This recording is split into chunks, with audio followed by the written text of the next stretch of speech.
नमस्कारम सद्गुरु। आप शास्त्रीय संगीत काफ़ी सुनते हैं। क्या आपको लगता है कि इसमें किसी रोग को ठीक करने की शक्तियाँ हैं? First, let's understand what's music.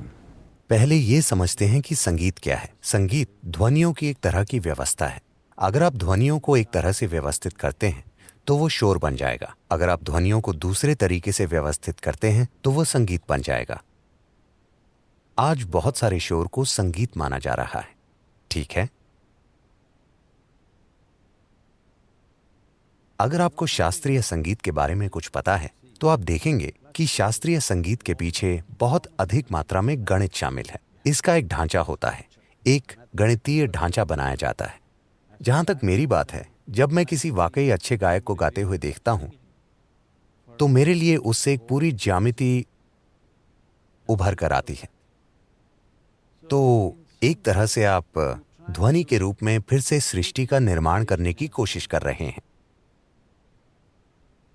कोई संगीतकार कितनी गहराई से, उसमें वो कितना आगे जा सकता है ये कहा नहीं जा सकता, लेकिन आप वही करने की कोशिश कर रहे हैं।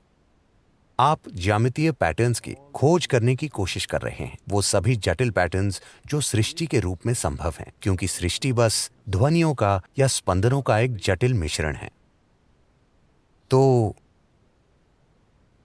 आप निश्चित रूप से जानते हैं, शब्दों को छोड़ दीजिए। मेरा मतलब, अगर भावनात्मक शब्द मौजूद हैं तो लोग उससे थोड़े थोड़े भावुक हो जाते हैं, तो वो अलग बात है। वे लोग उसे अर्थ दे रहे हैं। बिना किसी शब्द के भी संगीत आंसू ला सकता है, संगीत आनंद ला सकता है, संगीत प्रेम ला सकता है, संगीत लोगों में मूड, भावनाएं और अनुभव पैदा कर सकता है, बस ध्वनि से ही, शब्दों का इस्तेमाल किए बिना। शब्द यानी ये मानसिक पैटर्न है, ध्वनि यानी ये अस्तित्व से जुड़ा पैटर्न है। तो इसलिए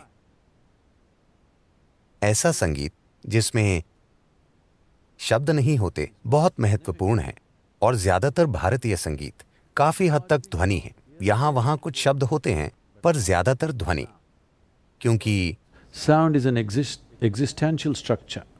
ध्वनि एक अस्तित्वगत संरचना है।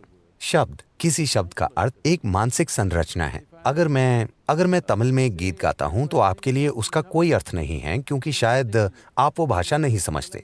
अगर आप किसी दूसरी भाषा में गाते हैं जो मैं नहीं जानता तो मेरे लिए उसके कोई मायने नहीं है, क्योंकि मुझे मतलब नहीं समझ में आता। लेकिन ध्वनि की प्रकृति ऐसी नहीं है। अगर ध्वनि को एक विशेष ज्यामिति में व्यवस्थित किया गया है तो इससे कोई फर्क नहीं पड़ता कि आप कौन हैं। ये आपकी भावनाओं को नहीं छूता, लेकिन ये आप जो हैं उसके अंतरतम को छू लेता है, उस मौलिक तरीके से जिस तरह से ये सृष्टि यहाँ घटित हुई है। तो ये जीवन को छूने की एक कोशिश है। ये कोशिश है जीवन की नकल करने की, एक अलग रूप में, जो एक जबरदस्त चीज है। और क्या लोग इससे स्वस्थ और ठीक हो जाएंगे? बिल्कुल, अगर आप सही पिच को छू लें।